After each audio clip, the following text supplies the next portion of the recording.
like most music people, we start out playing in bands with that being the dream, right? That we're going to be rock stars, that we're going to play in bands the rest of our life and everything's going to be smooth sailing. But as we usually come to find out, that's not always the case. And well, sometimes you discover another gift along the way, you do. too. And my plan A was to play in a band. My plan B was to be an engineer. And I quickly realized that maybe my plan B should flip-flop with plan A. And so, went to UNA, got my degree in commercial music. While I was in college, of course, I kept playing in bands, but the focus was really on the engineering and the more the technical side. And I did my internship with Gary Baker while he was building Noise Block. So I got to see all of the construction of the studio done by Michael Cronin, who built a lot of the big studios in Nashville. And so it's really... he designed Blackbird and the Parlor and a lot of... He's great. Really great. So great. Some of the best rooms in the world. Yeah. And so, I got to see it from a pretty unique perspective. And after graduating college, I got to kind of hold on to that internship and start working for Gary and doing his engineering at the studio. And I knew not too far into that tracking as fun as it can also be not enjoyable for me. I would often get tired of kind of the long-winded sessions of tracking, and realized that maybe mixing was more what I wanted to get into, and this kind of leads into mastering. But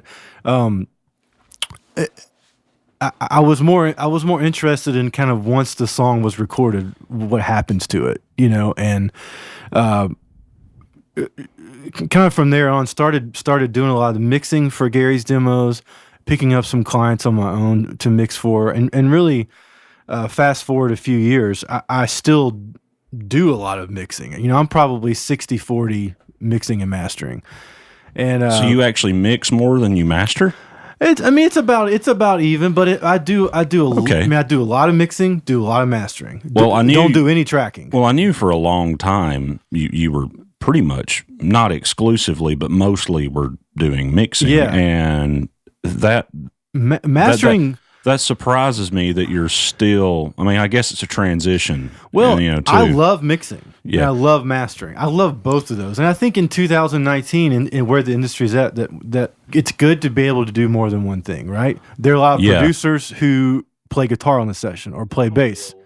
I think for me, what really got me going was doing Gary's projects and demos and stuff, that the excuse could have been coming right out of college. The excuse could have been, well, I don't have the experience of a crystal analogy, or I don't have the gear of a crystal analogy, or fill in the blank, top mixer. But I never let that be an excuse. I never let the lack of experience. Well, clearly Gary saw something in you, or I think he would not have employed you to do those tasks. I think it's work ethic and the ability to get along and be cool with people. So many engineers, coming out of school and through college, they miss the whole fact that if you're not a cool hang, people are not going to want to work with you. Well, that's especially important with tracking, because you're with the musicians, and it's when it's happening. It's when the emotions are in the height for the artist. And if you're not someone that they feel comfortable with letting their hair down, so to speak, then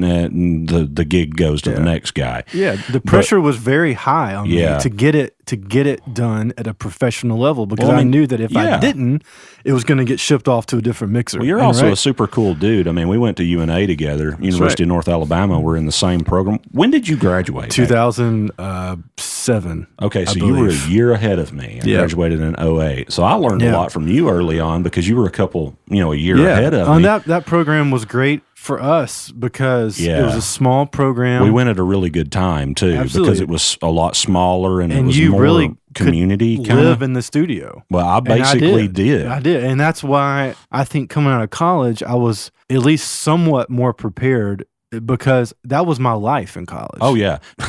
if Bob and Jana knew how late I had stayed there, I'd have probably gotten some serious trouble. Me too. There were nights where I think I saw the sun come up. Oh yeah, I would make sure to leave by 5 a.m. because Jana would get there early. You're leaving out, and Jana's coming in to use her office, and you've just had an amp in there for 8 hours. Yeah, and it's but I mean that's how you do it. Exactly. That's how I got good, because I had not. When my first semester in the recording class, I had never touched a Mac.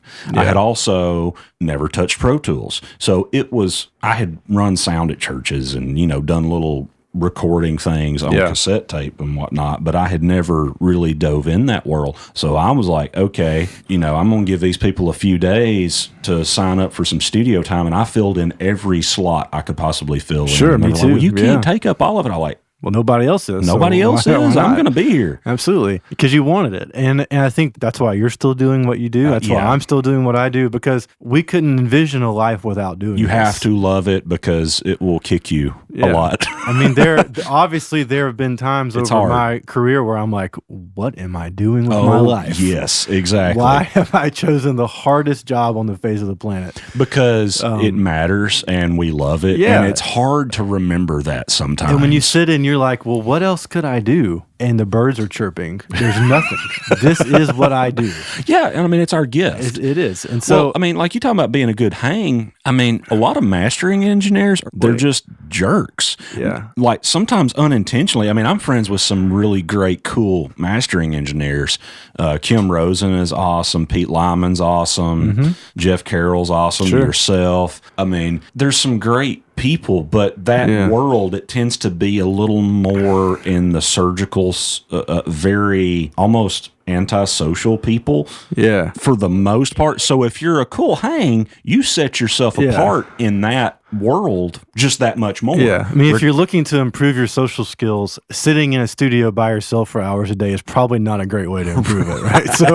So a few years goes by of sitting in a studio by yourself, and I'm not sure you are able to maintain your social skills unless you work on it.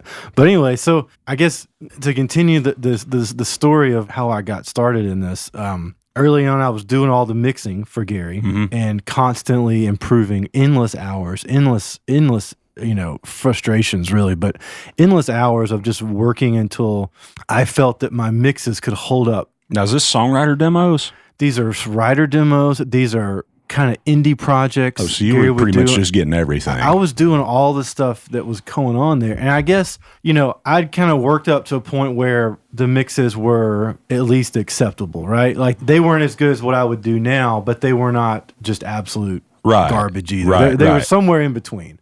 So this kind of continued on for a few years to the point where I'm starting to feel a little bit better about the mixing, and even to the point when that there would be projects that would have a budget to send off to get mastering, right? Because at first, that's the unicorn now. You don't have obviously now we don't always have budgets for mastering. That's the first thing that goes right.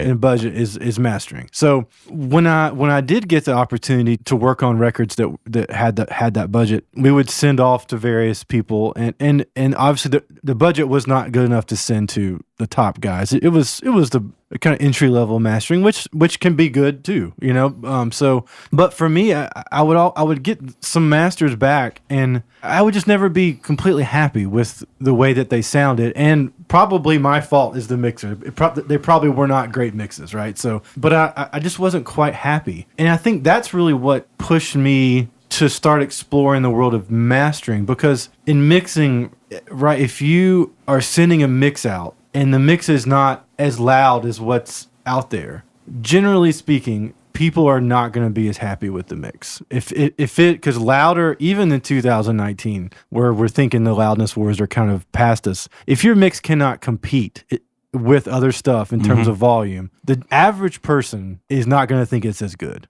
That's just kind of seems like that's the human ear. We perceive things as being as louder, as somewhat better, right? Mm-hmm. So as a mixing engineer, I would, of course, send client references out with some sort of mastering chain on it.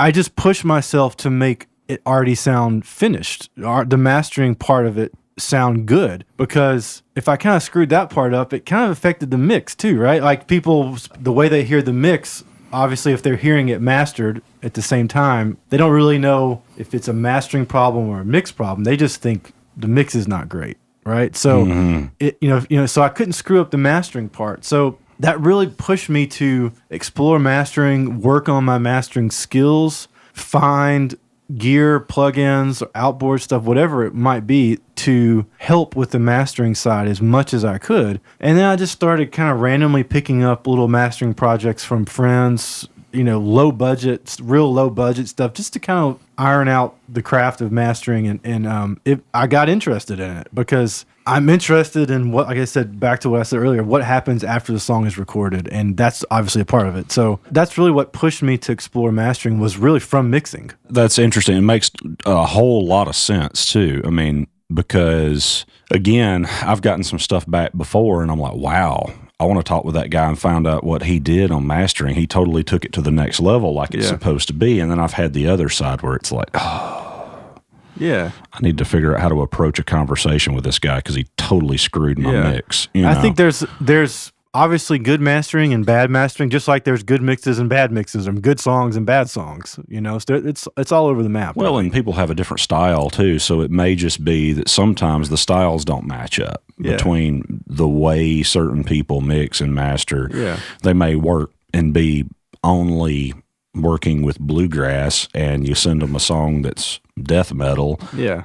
They may not be the best guy to work on that. And I've learned too from mastering and also doing and mixing is that a good master, or a master in general, is only going to come out as good as the mix, right? Or if you submit a bad mix. Well, there's more changes obviously that you can make in a mix than there is in a master. You can't completely save a bad mix. A bad mix is still a bad mix. Exactly. You can make it a little less muddy, maybe a little clearer on the top end, a little louder, but it's still a bad mix. So, yeah, but if there's something that's totally just screwed up, I mean, there's only so much we can do. Yeah. Right. I mean, you're dealing with a stereo file versus all the different individual tracks of a song. So, I mean, that just common sense would say there's more that you can do the other way. But what kind of setup do you have and why? Yeah. For the longest time, used the ATC 150s, the big ATCs, which are great, obviously. In the current room that I'm in, I made the switch to the Neumann KH 310s, which are the appropriate size for the room I'm in. It's a smaller 3-way speaker, which I love. I shot that speaker out with several others kind of in that same kind of like design type and price range, and those were the ones that I picked. Those are the ones that I kind of related to the best. And so I'm using those. I feel like they offer really nice translation. I know them well. They're not fatiguing. I used to have a pair of M audios that just fatigued my ears. Well, I've still got them. Yeah. I mean, if you're working all day, if you're fatigued within an hour, you're shot. Yeah, I couldn't mix more than 45 minutes. Yeah. That was kind of my ceiling. Yeah. It was just like, man. So I'm on those speakers. The D to A that I use is the Dangerous Audio Convert 2, which is a phenomenal D to A converter. It just has so much detail and shows me what I need to hear, and it's a great D to A. I also use the TC Electronic Clarity Meter, which is a phenomenal unit. Basically, it shows me a RTA of the mix. It shows me the phase, shows me different targeted volume levels. If you have a targeted volume that you need your master to be at, the TC Electronic Clarity Meter shows me those different levels. Things like LUFS, mono compatibility, phase correlation, shows me all that in real time. And so it's very helpful to be able to see some stuff and also just kind of set it off to the side and just keep it like in the peripheral vision, not let it be what you're focused on, but just to kind of glance over every once in a while and check the phase, see if there's any frequencies that are in the super low end that you're just not hearing properly.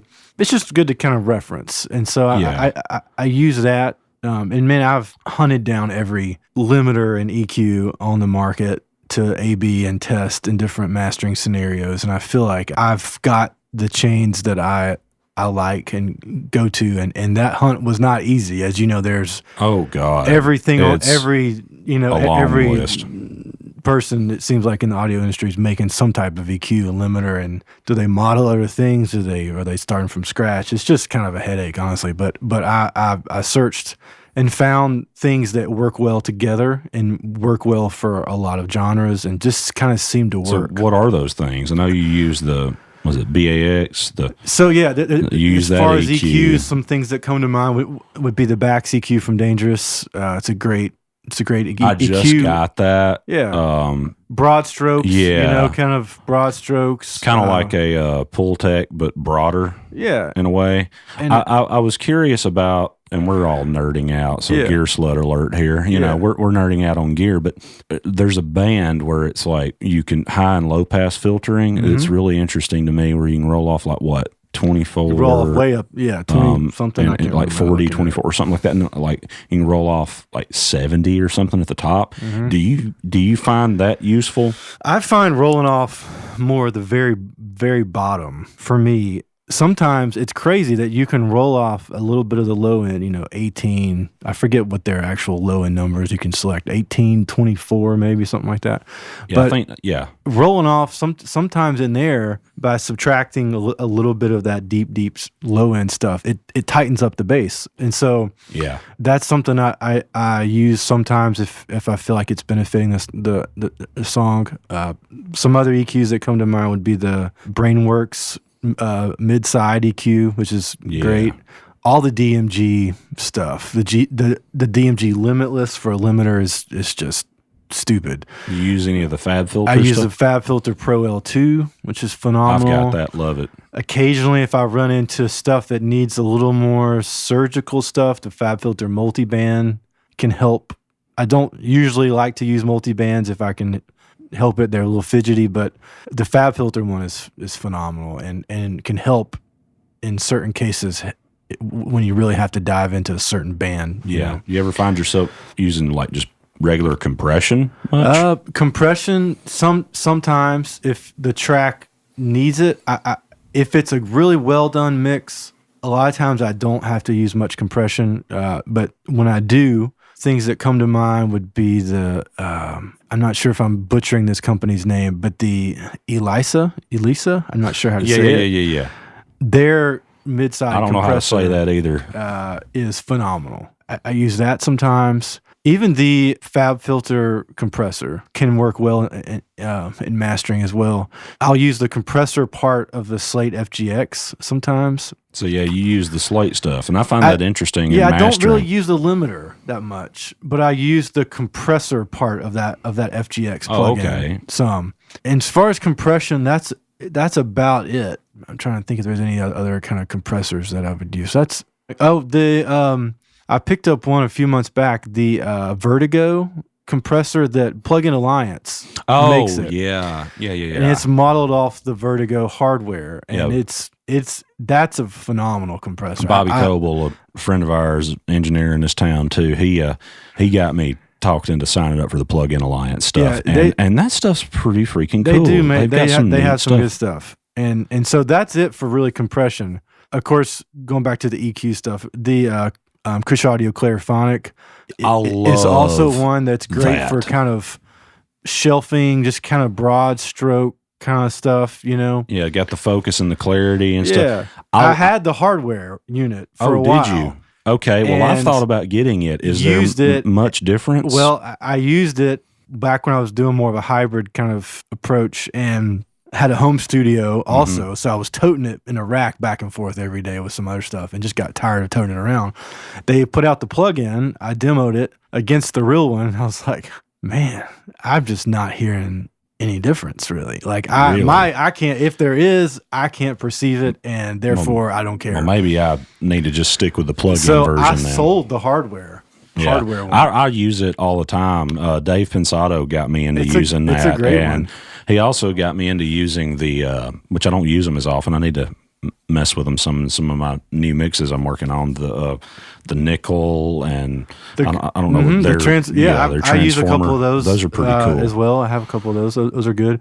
And then as far as limiting, I think I'm the DMG Limitless, Fab Filter Pro L2. Those are pretty much the two that it's either one or the other for me. I use a couple other occasionally if you have to reach toward more like, I just try to do whatever's best for the record. So occasionally I have to pull out like the Ozone Exciter or some stereo width enhancement. Ozone for me is the EQ occasionally and a harmonic exciter occasionally. The EQ is great and the exciter is great. I have just the Elements version of it, and I've thought about upgrading to the standard or the advanced, but I wasn't really sure how much it's really worth it's going good. to the advanced. But I've kind of given it a second try because a record that I mixed, we had Greg Calby up at Sterling master, who's one of the best in the world ever. Greg is just absolutely phenomenal, mastered all of my favorite records. And so it was a pleasure to get to choose him to mix this album. And Gary and I went to the session, and Sterling just has they've just built new rooms in Nashville and New Jersey. And Greg is up in New Jersey, and he starts mastering the project. And sure enough, he really was A/Bing the Ozone EQ versus the analog EQ for each song, and seeing which one kind of had the right mojo. And more often than not, it was the Ozone EQ. Really? And so there's no right and there's no wrong. It's whatever works best for you and gets the job done. For me, it's never been about analog versus digital. It's never that argument's never been a real one for me. I don't care. Yeah, I've always said it. It's about using what you need to use to make the best quality product. Right. If that's analog, that's great. If that's digital, that's great. If that's a mixture, that's great. It doesn't matter. I've never been asked in mixing or in mastering context, what do you use analog? You have to use analog to master my stuff, or have to use it. No, people don't care as long as it's a good result. And so the result's what you want. And so I've never been big into those kind of gear debates. Never been big into that, because if I find stuff that works well for me to make clients happy and to feel good about the work I'm doing, that's all that matters. Yeah. Let me ask you this, because I spend so much time in mixing. This is valuable info to me and anybody else that does mixing. What do you like to see in a mix that comes to you? Or maybe another way to ask this question would be, because you know what needs to happen down the line in terms of mastering, what moves do you continuously find yourself doing in the mix phase of things? Well, generally, things that I do like to see is I like to see some headroom to work with. That does not mean no compression on the mix. It just means a few dB before your mix is clipping, right? Like I prefer lowly or no limiter on the mix, but that doesn't mean no mix bus compression or anything like that. Because if you start taking that stuff off, obviously your mix is going to fall apart, So I do like to see a few dB of headroom. I do like to hear some dynamics. I'm not trying to master out the dynamics of your song. I'm trying to keep some of that stuff in there and still do what needs to be done. One thing about dynamics that I do run into sometimes is where the intro and the first verse of a song will be really low, and then all of a sudden this chorus hits and it about blows you out of the water. Yeah. So you have sometimes too much dynamic. I have to work to kind of bring up that first part to kind of match it with the chorus to where it's not just a jaw-dropping, drastically different, So would you do, at that point, different levels of I would effects? probably gain stage the first part of the song differently, maybe automate some of the gain staging stuff, just to take a little bit of that edge out. And I guess some of the more problems that I see in lots of mixes is obviously the low end being too much low end, or not enough. And I guess people are just not referencing in their cars or stuff as they should be. But I get in mixes sometimes that I don't know whether it's just the acoustics of their room that the bass is, obviously the bass is usually the most problematic part for most people. It's the hardest part for me to mix. In mixing, it's just generally those frequency areas are just harder to get right. And it's harder to tune a room too. In those, absolutely. And a lot of speakers don't reproduce it accurately. Sure. So There's a lot of factors at play there. So I do get some mixes occasionally that I'll have to do some surgical work in the low end. Sometimes just maybe too much vocal sibilance that I do have to go in and kind of de-ess the whole mix a little bit, focused in obviously where the sibilance area is. But if you're new to like knowing what mastering does and all that kind of stuff, it's you never want to hear the phrase, well, they'll fix it in mastering. Just like as a mix engineer, you don't want to hear the phrase, they'll fix it in the mix, right? You want to get that stuff right. Oh, that irritates me. And to be 100% honest, I may have people wanting to slap me for saying this, but there are times where that is the best call, especially in demo land where you're working on demos and stuff. I've had occasions where I'm tracking and it's more about let's get the song down, and there's a certain point where you have to compromise. Do we get the emotion of the song? Do we get the song tracked? Or do we spend half a day tuning and finding the perfect snare drum? Yeah. Well, in demo land, you do have to get it done. I think even in a record, because there's a certain point at which in tracking, the mood's gone. And you might as well just go home. Yeah. Because you're not getting anything profitable done. If anything, you'll end up spending a lot of time wasted and redo it. So, it's kind of like I can do a little EQ on the snare drum, for instance, in the mix. Yeah. But not using that as a crutch. I hate that argument. Yeah. Well, we'll just fix it in the mix. That's dumb. Yeah. And especially in mastering, our options are just so limited into what we can fix. So if you're new to understanding what mastering is, if there's a problematic frequency area that I'm trying to fix, well, if I fix that problem, it might also open up a can of worms for something else. For instance, Exactly, because you're dealing with a stereo file. It's going to affect everything in that frequency range. If your bass guitar is boomy and I'm trying to fix that, well, what happens to the kick drum? Exactly. There are, more and more tools that become available. Things like mid-side EQ has really helped. Helped some things, if you've got your cymbals panned out and they're a little bright, maybe I can kind of help that some, and so mid-side EQ has opened up a lot of doors for being more. Do you use that much in a mix?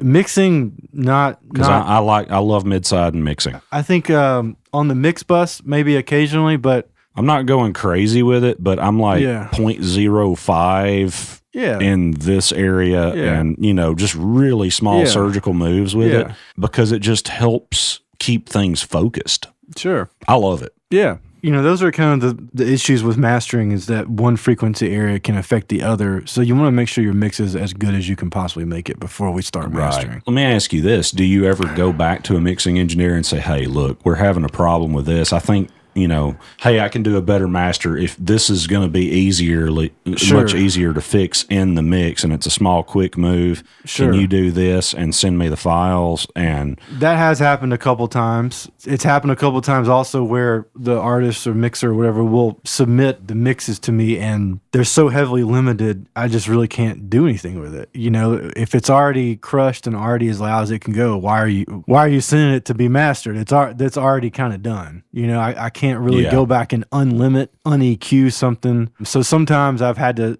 just ask if they could send a version, that's got less limiting, because I do like to hear how the artist has used to hearing the song. If they're used to hearing it crushed, I do want to know that. But if they're not, because that's the mix they've approved. That's the mix they've approved with that crushed sound to it. And so if you just go, how this works in mixing. If you have a limiter slapped across the mix and it's limiting a few, several dB, which hopefully it's not, but if it is, if you just take away that limiting, the sound of the mix changes. Oh yeah. You're now submitting to me a mix that is different than you've ever heard it.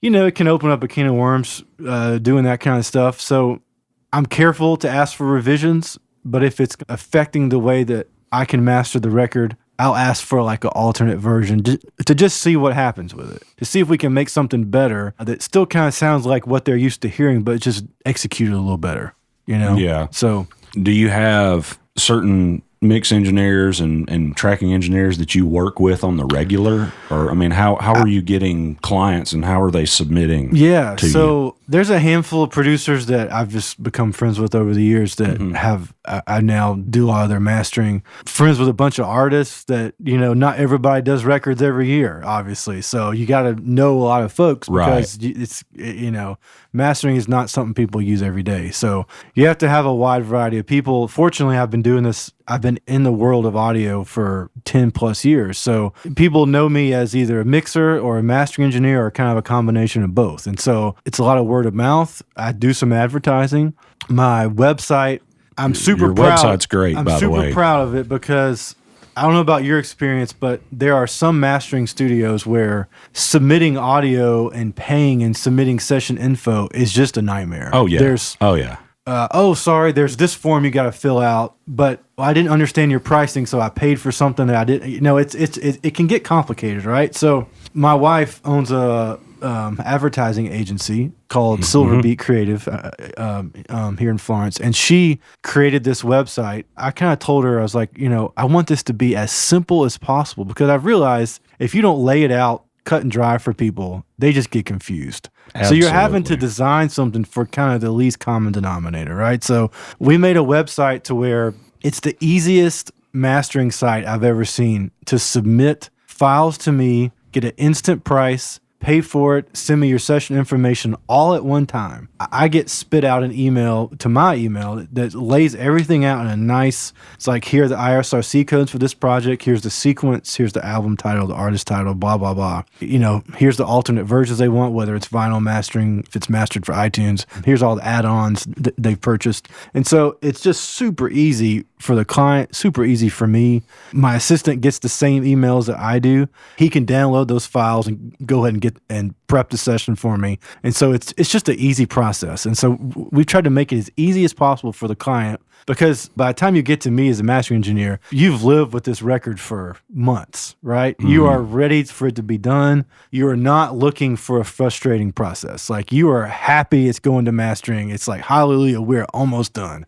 Yeah. And so you want to make that easy for people. And so I've tried to make it as easy as possible. Well, what a file service are you using? I use WeTransfer. I love WeTransfer. Thank you for doing that. Yeah. Dropbox. I use Dropbox more for like storing mixes, storing stuff.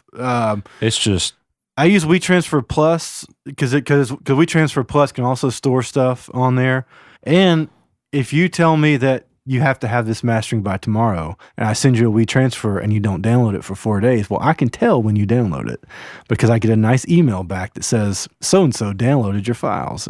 And so I'm like, well, glad you needed it real quick because you didn't download it for 4 more days after I sent it. But anyway, I think WeTransfer is nice and clean. That's why I like it. Yeah, I know Daniel Beard does mixing and mastering stuff. He's using WeTransfer. I've sent him it's just easy, of stuff that and Dropbox, I have no gripes, with that either. But I've had issues with Dropbox. Yeah. It works and it's necessary, but like I like Google Drive better than Dropbox.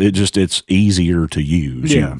You just drag we have a WeTransfer button on my site, and you just click the button, it loads up a WeTransfer window with my email address already put in for you. Yeah, I like how it's not confusing at all. Yeah, it just makes it easy. And so, I've tried to make that part of it easy for people. And so the client base is really all over. I mean, it's even locally in Florence, all the way to South Africa, to Italy, Canada. I mean, it's all over the place. There's no rhyme or reason. There's no. It's kind of all over. So, what are some examples of some of your work? I know you've done. Did you do the mix or the master for the Sweeplings, Whitney Dean's I did both. You did both. Okay, that's a great sounding record. Projects for them. Probably the project that people have heard the most, whether or not you kind of realize it or not, was do you remember the Budweiser dog Super Bowl commercial? Yeah. With the horses that came up and saved the dog, right? It was this like super kind of emotional Super Bowl commercial. I did the mastering for that. Oh, cool. I was teaching a class at UNA a few years back, and I got a text message right during class. It was like, hey, can you master a song for the Super Bowl? And I was like, Yeah. All right, class, we're going to dismiss early because I got to go. And so I did that, and that was a big one. I've done a lot of big records in South Africa, which you're not going to know who they are, but some big records there. Tons of indie records because my prices are very affordable.